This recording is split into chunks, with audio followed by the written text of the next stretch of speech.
Peace. I'm King Rashidi. Alright, and I want to welcome you all back to another dope-ass episode of Hoodies the Podcast. This is session 15. Word, we've come a long way, right? Session 15. Listen, man, I'm gonna get straight to the point. You know how celebrities when they go on like a late night talk show or something like that, and before they show a movie clip from a movie that they're starring in, they give you they give you like a disclaimer, a description of what the movie clip's gonna be about. That's what I'm doing right now. This past Wednesday, I believe it was the 26th of September, I had an altercation in my barbershop, Skill. And I got, the black cam. It was my security camera, but I called it the black cam security footage. I got it all here. There was an incident where a customer came in and was seemingly unhappy about the service he received. He came back 2 customers later, and he was extremely unreasonable. Couldn't reason with him. And I got no problem giving you your money back. But when you return merchandise, you know what I'm saying, to like any department store, anything like that, they got to open up the box, make sure all the pieces are there, all the moving parts, all that stuff, before they're not just going to refund you your money, is what I'm trying to say. It's no different here, right? So I never got a chance to assess the situation because he was, like I said, unreasonable, and he was just fucking bugging, right? So the clips that you're about to see, it starts off with him in the chair at the end of the service, and then when he comes back, and all hell breaks loose. So a lot of you are gonna have probably some questions like, why didn't you just give him his money, or why this and why that? I'm gonna come back on the back end of all of this and break down every scene frame by frame. You know what I'm saying? So you can see it for yourself. This is exclusive footage from the black cam, the security camera, and Skill, the barbershop. Stand by, check it out, man. I hope y'all like it because it's hilarious. Peace. It's getting hot in here.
12 Ben German 9 Jefferson Avenue. Fuck out of here. Look at that. My shit won't close. And I'm sue your ass now. Fuck you and your uncle. Fuck you and your uncle. Look at this face with banana shots. Get the fuck out of here. Look at this. I'm gonna sue you. I'm gonna sue you. I'll show you a bitch. Why you come here? Why you come here?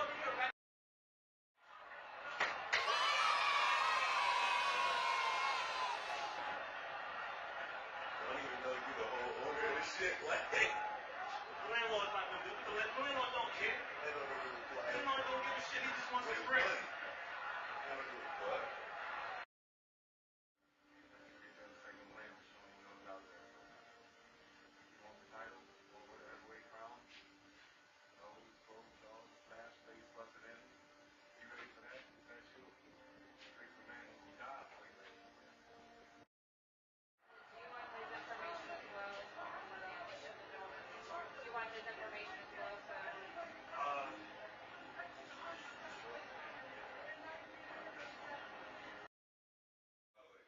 If I can deliver weapons.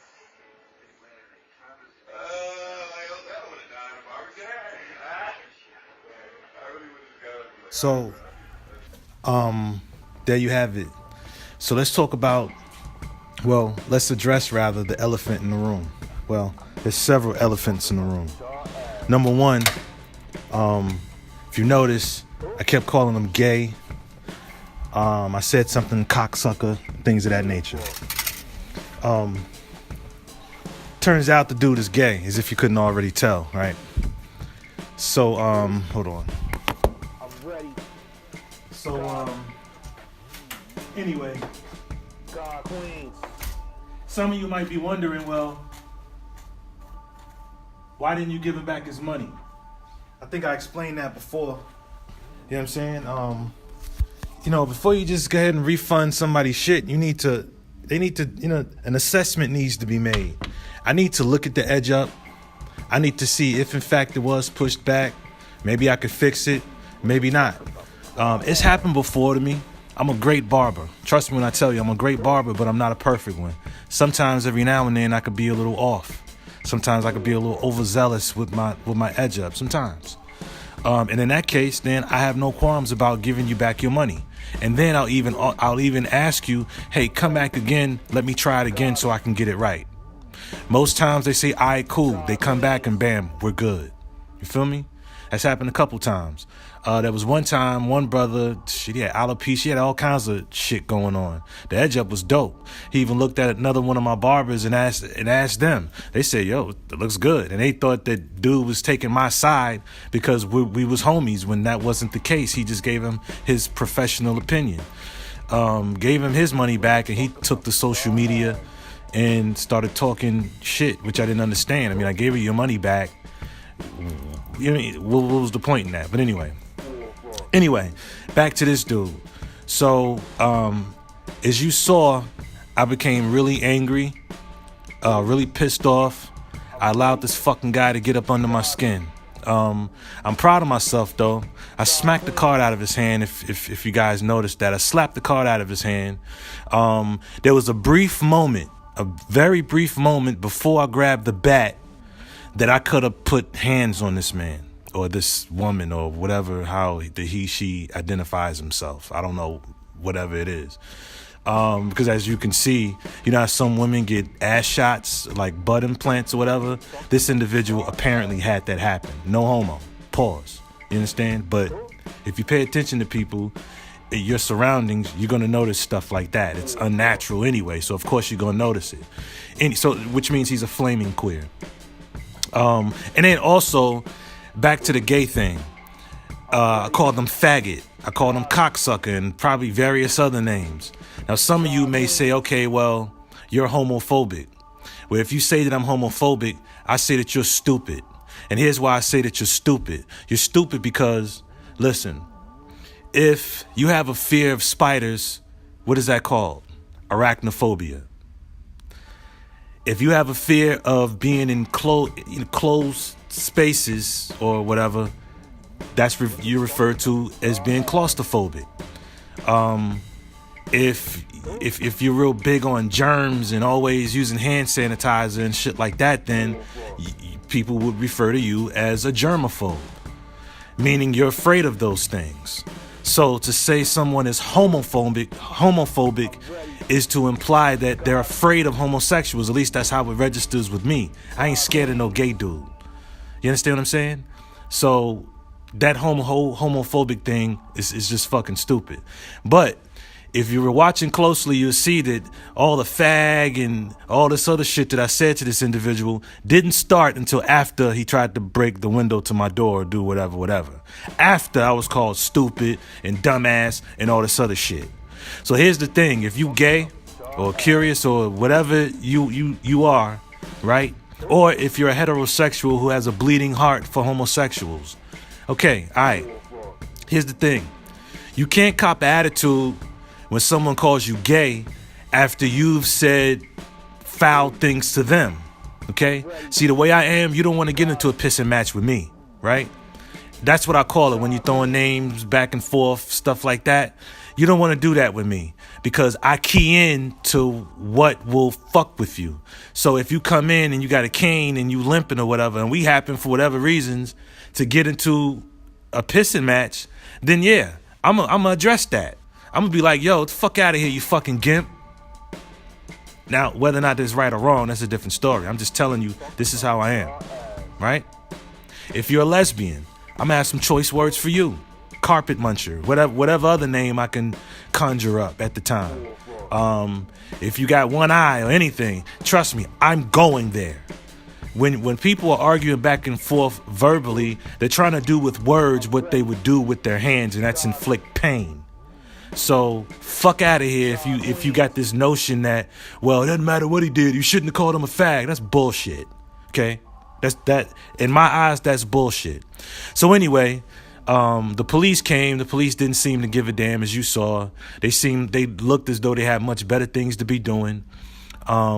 This individual he called the police, this individual,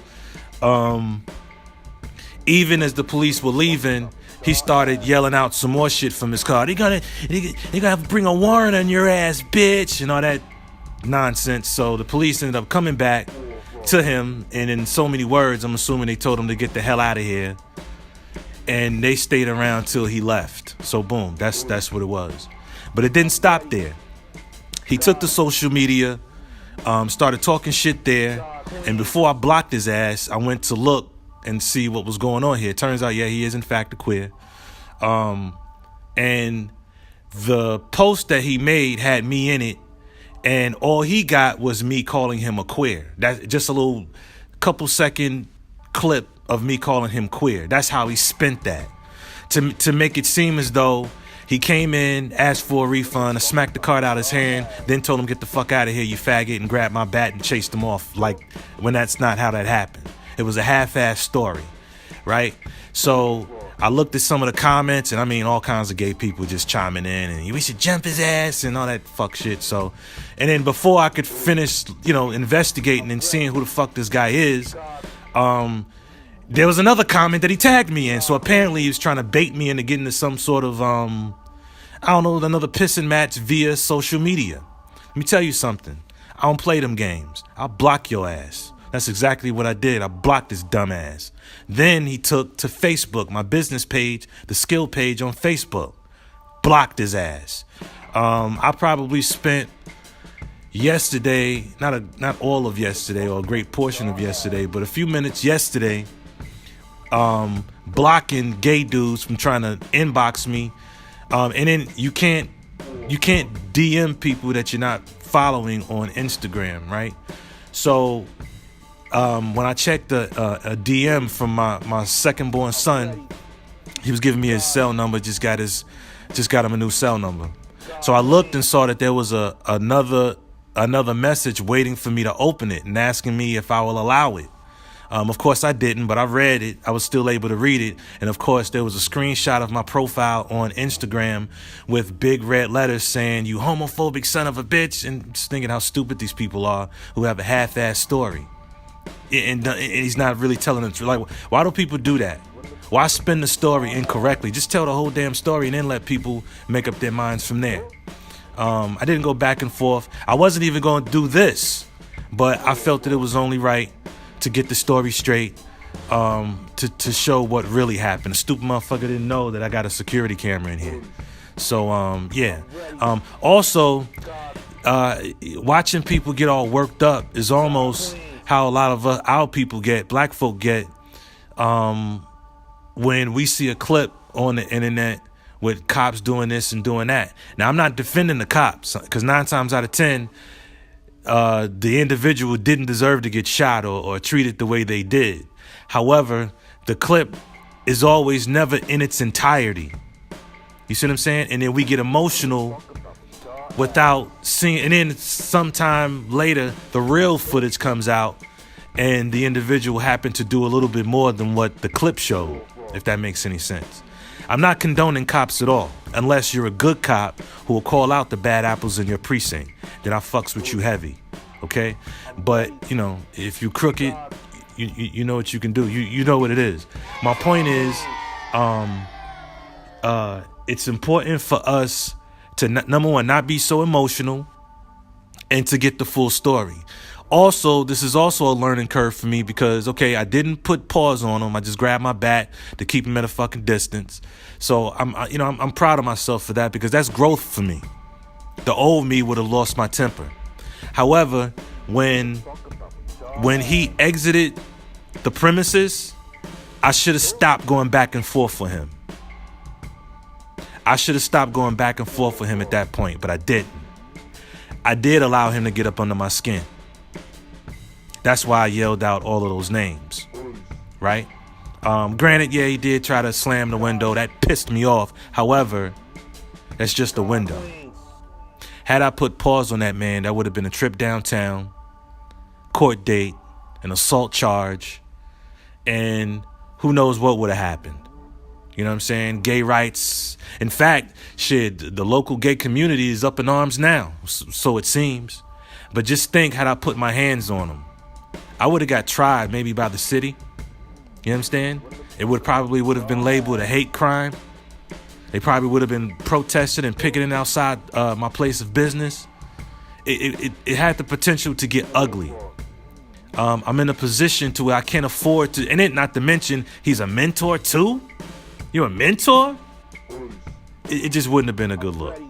I'm so glad that at least I didn't take it any further than I did. But now that now the learning curve is once an individual, once I get him the fuck out of here, done. No more going back and forth. Because that's what I really wanted. I just want him to get the fuck out of here. I'm just glad that the brother that was in my chair was cool. In fact, I gave him the cut for free. He was my witness, told the police what he saw. I was like, yo, you know what I mean? This was just really bizarre. I gave him the cut for free. Whatever. So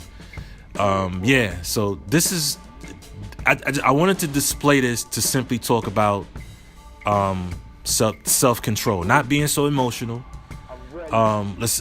We need to take more control of our emotions and more control of our actions. Okay, take this video that you just saw right here and use that as a learning curve for you as well. Stop letting little fuck motherfuckers get up under your skin. Don't let them do it, King. Don't let them do it to you either, Queen. It's what they want. That's what they want. And strangely, this whole thing felt like a fucking setup. You know what I mean? The minute this individual walked in here, the energy was just off. So I guess what I'm saying is we got to be smarter. I need to be smarter. And when I'm with my chess group tomorrow, I'm gonna tell them about this experience, about what I've learned, and and we'll have a decent lecture about self-control. Okay, because for a brief moment there, in the name calling, I lost control. That wasn't cool. Fuck him. And fuck anybody who's got a problem with the things I said to him. Had he conducted himself more maturely, I would have given him his money back. I don't have no problem with that. I wiped my ass with $16. You understand? It wasn't about that. It's the way he carried it. I don't respond too well to stuff like that. You know, I need to do better. And as a man, I can admit that. So some of you may be thinking, well, you should have just gave him back his money. Well, nah, it don't work like that. At least not with me. Some of you are probably thinking what I just said. When he left, you should have just stopped going back and forth with him. You're right. Some of you will probably say that he's well within his rights to do what he did because you fucked up his haircut. Personally, I looked at it. The shit didn't look bad to me. You know what I'm saying? I would post the dude's picture, of the haircut, but I don't know. I don't know if someone could take legal action for that or not. I don't know. Maybe I'll do it and find out. But the haircut wasn't that bad. But fuck it. It really wasn't even about the haircut. I mean, it is, but it isn't. He could have got his money back had he conducted himself better. You don't walk up to no grown man in the manner in which he did and expect to get positive results from that. Yeah, he tried the wrong one. And some of you might be thinking, well, you should have just whooped his ass. Fuck the bat. You should have just beat his ass. I feel you. I understand what you're saying. But I would strongly encourage you who are thinking that, y'all need to find better ways of handling conflict. Because that could give you a one-way ticket to jail. And I ain't scared of jail, but if I'm gonna go to jail, I'd rather go to jail for standing up for my civil rights or for the civil rights of others. Now see, that's something I can live with as I sit there in jail. I can live with that. That's worth it. Not this shit. You understand? And the fuzz gave me a cue card with some of his information on it. His driver's license number, his date of birth, and his name. This motherfucker was born in 98. 98. He's a kid. He's just fucking 20. He's probably a little faggot-ass 20-year-old who's been watching way too many reality TV shows. It had to have been that. So with that said, my people, black men, boys, girls, elders alike, we got to stop being so emotional and exercise better self-control. I dropped the ball, but I'm a better man for it. And that's my message today. I want to thank y'all for tuning in once again. I love y'all, man. Let's grow. Let's be better. Word up. I'm King Rashidi. This is Hoodies, man. Peace. Welcome to the podcast. And y'all ass, what I'ma talk about with y'all ass? Everything from Nostradamus, Lil Pump, all the way down to Donald Trump. But black issues will be always at the forefront. Hoodies, I know that's just what y'all want. Black life, black love, all of the above. It's King Rashidi. Isotone gloves. I'm ready. It's Rise, God Kings. Rest in peace to the God Queens. Hey.